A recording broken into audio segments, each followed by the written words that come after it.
Welcome back to the Executive Edge. We're now on the critical step to mastering assertiveness. So you might have heard about this word, assertive. That's different from being aggressive. So you should know the difference between the two words and characters. The other one, aggressive, can put you in trouble.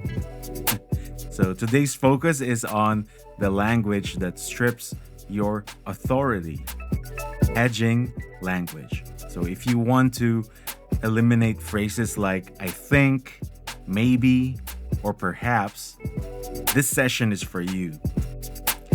We are replacing weak, passive language with a confident, direct I statement. Your challenge is to sound decisive without ever sounding aggressive.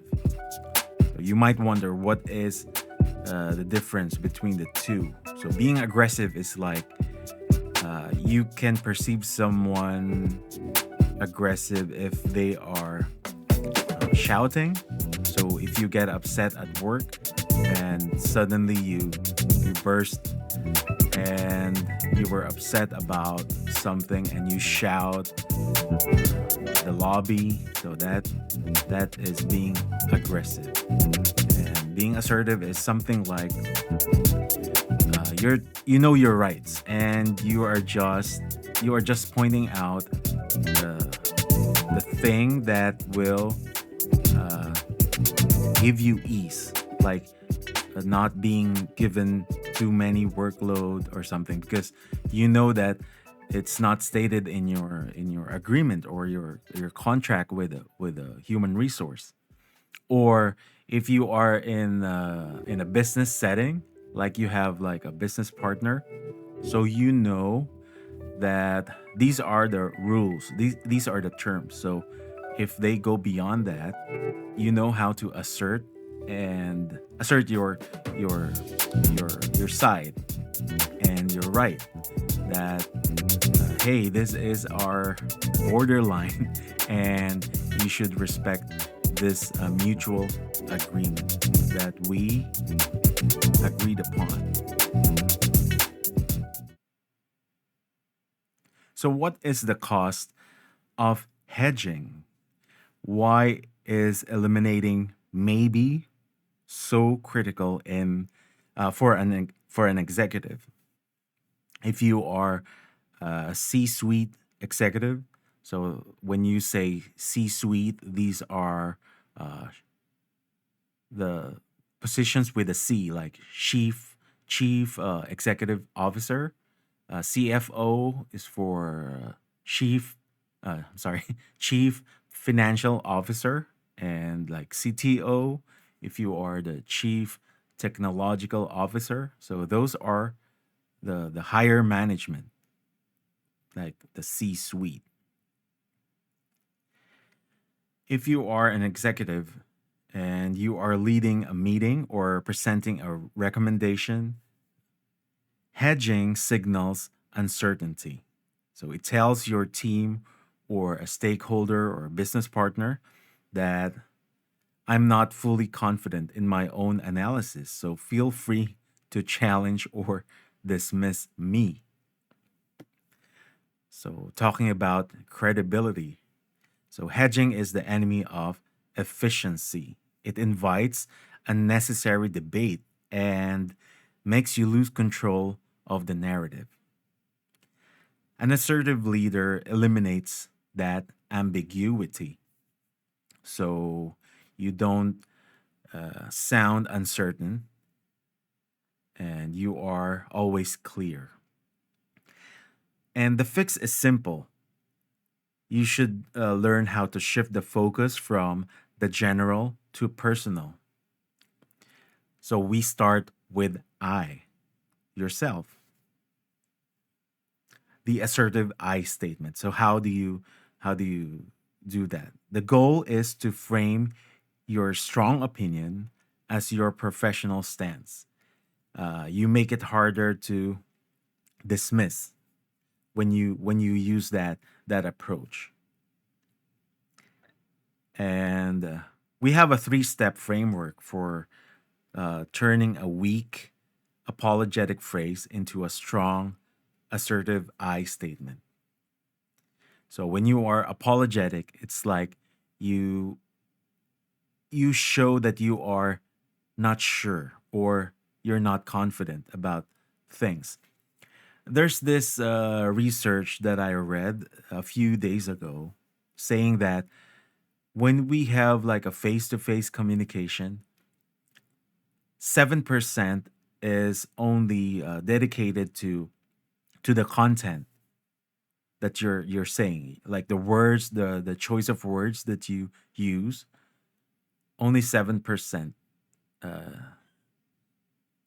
is being contributed to the communication. So I mean the impact. 7% is for the words that you use, the choice of words. But a big part of that is the nonverbal. So what are those? The nonverbal part of your communication is your body language, like your expression. So you have seen people, like maybe you have friends, like when you talk over dinner or when you're hanging out with them, you can see these micro expressions. So that is a big part of communication. It's not just the words that you say.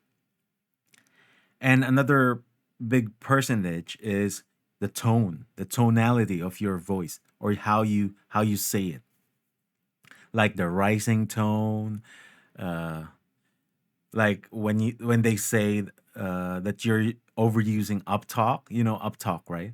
So when you are using uptalk, you tend to raise the pitch or have a higher tone towards the end. So it's like ending your statement with a question, and that uptalk can also make you sound uncertain. So that's part of your tonality when you communicate. So remember that only 7% contributes to the impact by the choice of words or the words you use or the content. Big part is body language, expressions, and the the way you talk, the tone of your voice. And for the three-step framework, there are three. The weak disagreement. So, what is the weak disagreement? This is the first one. Example will be, I'm sorry, but maybe we should try the other strategy. So, you're trying to be too polite. Instead of saying that, the assertive fix should be, I recommend we explore the alternative strategy first. So that's a better option. It gives you a more assertive tone, saying it that way.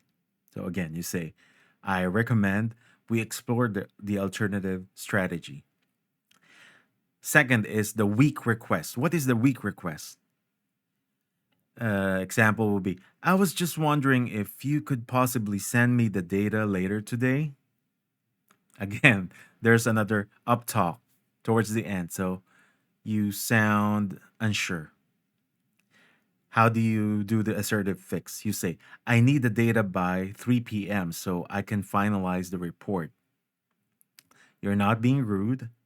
You're just stating the fact that you need the report before or by 3 p.m.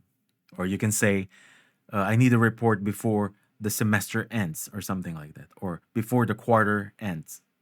Yeah. I've been using semester a lot because I worked in a school before and I experienced this.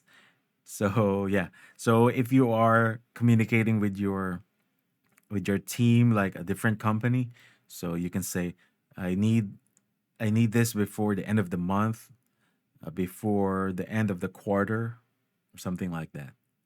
Okay, the third is the weak boundary. You speak apologetically I'm sorry I can't stay late, but something like that.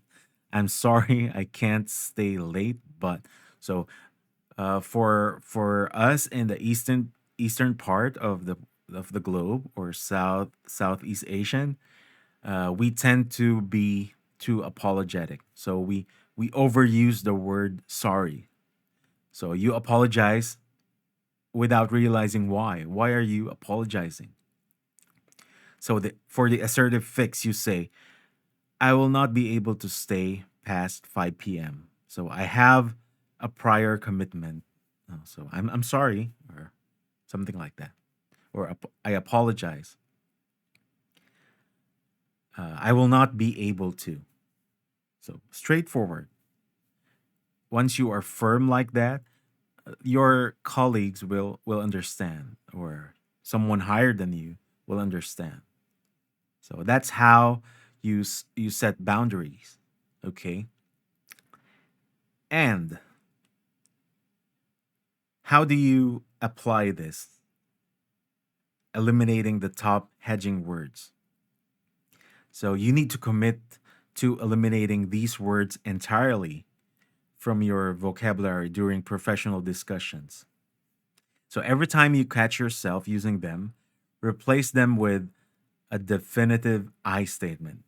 So instead of, I think we should, straightforward, you say, I propose, or I believe this is the right decision for this marketing strategy, something like that.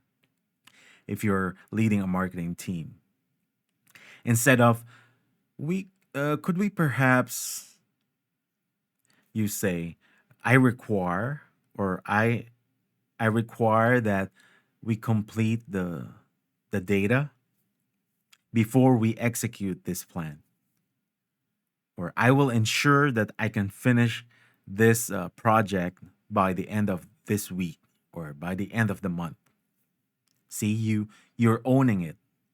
So if something goes wrong, you are owning the blame.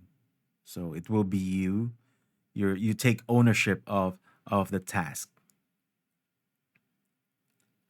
So instead of saying, I'm sorry, but, you can say, I appreciate that, and then you acknowledge, and you try to transition. Yeah, that's how you sound more confident and avoid hedging words. So the I statement is the language of someone who has a well researched opinion and is ready to defend it.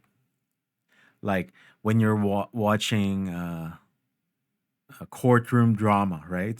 You see that if the attorney is so confident, they they uh, they sound more credible, and the judge lean towards their side. So gesture, how you say it, the tone, and your expression, it matters a lot, not just the word. Okay. So the I statement is the language of someone. Yeah, you're a researcher. So every time that you come up with when you encounter a situation, you already know. So it's like, I've been there, so I've done that, and I know how to manage it.